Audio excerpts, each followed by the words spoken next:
नमस्कार विद्यार्थी मित्रों, धोरण 6 हिंदी विषय में આપણે छठो पाठ न्याय જોઈ રહ્યા હતા, बराबर ना। तो इस कहानी में हमने चातुर्य की बात की है। यहाँ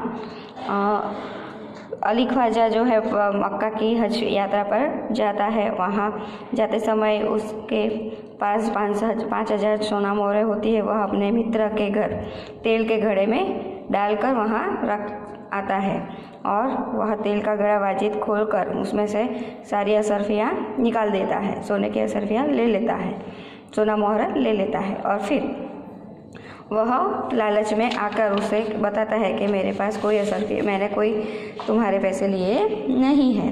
फिर अली ख्वाजा काजी की अदालत में जाते हैं। वहाँ उनको नाकामयाबी मिलती है। फिर वह खलीफा को अपने अपील करता है, वहाँ के राजा जो है उनको अपील करता है। फिर खलीफा ने उनको 1 हफ्ते की मोहलत दी कि 1 हफ्ते के बाद आप आइए, हम आपका न्याय करें देंगे। उस समय खलीफा वेश बदलकर नगर में घूमने जाते हैं। वहाँ वो कुछ बच्चों को न्यायालय का नाटक खेलते हुए देखता है।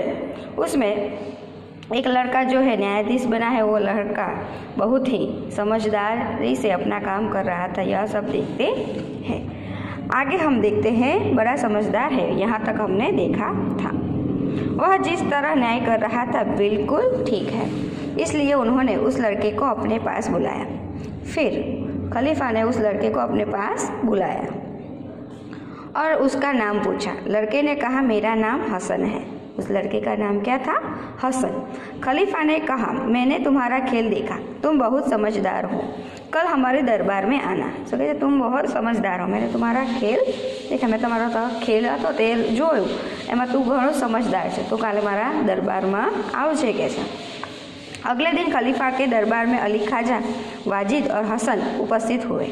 ठीक है, अली ख्वाजा, वाजिद और हसन। हसन कौन? वो लड़का जिनको वह न्याय करते हुए देखा था, वह लड़के को राजा ने भी बुलाया। खलीफा ने हसन से कहा कि तुम इन दोनों के झगड़े का किस्सा सुनो और बताओ कि इनमें से कौन सच बोल रहा है।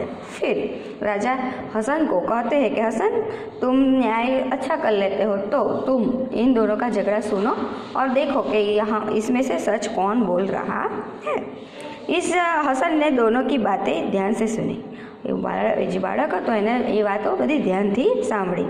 फिर उसने 2 तेलियों को बुलाया। फिर ये छोकराए 2 तेलियों ने बुलाया। थोड़ी देर में दोनों तेली आ गए।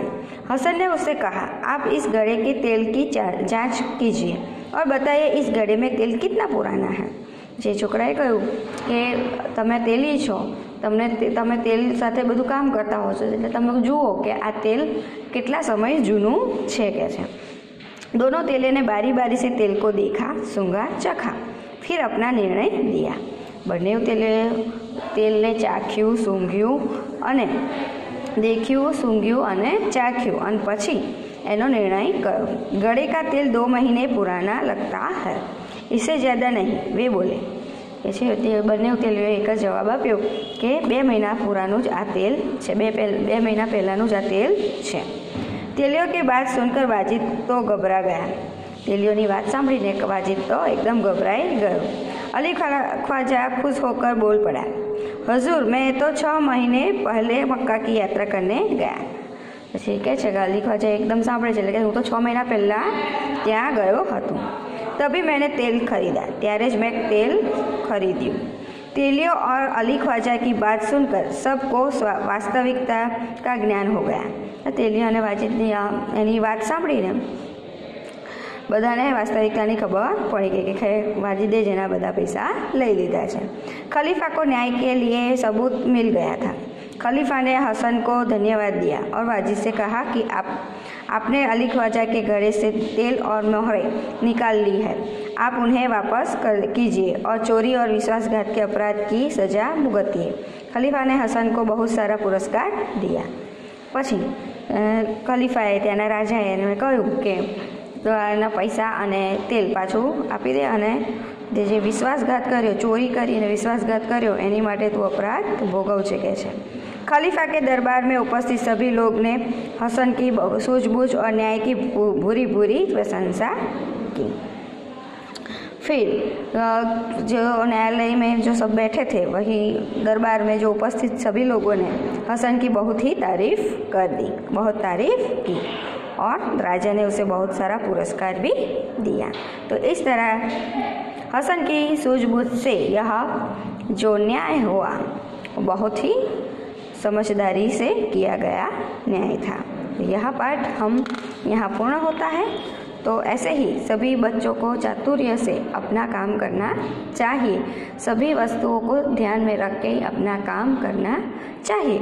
इसी में इस पाठ से हमें यह बुद्धिमत्ता की झलक जो दिखाई दी है, इससे हमें यह सीख मिलती है। यह पाठ पूर्ण होता है। इसका अभ्यास अगले वीडियो में देखेंगे। Thank you.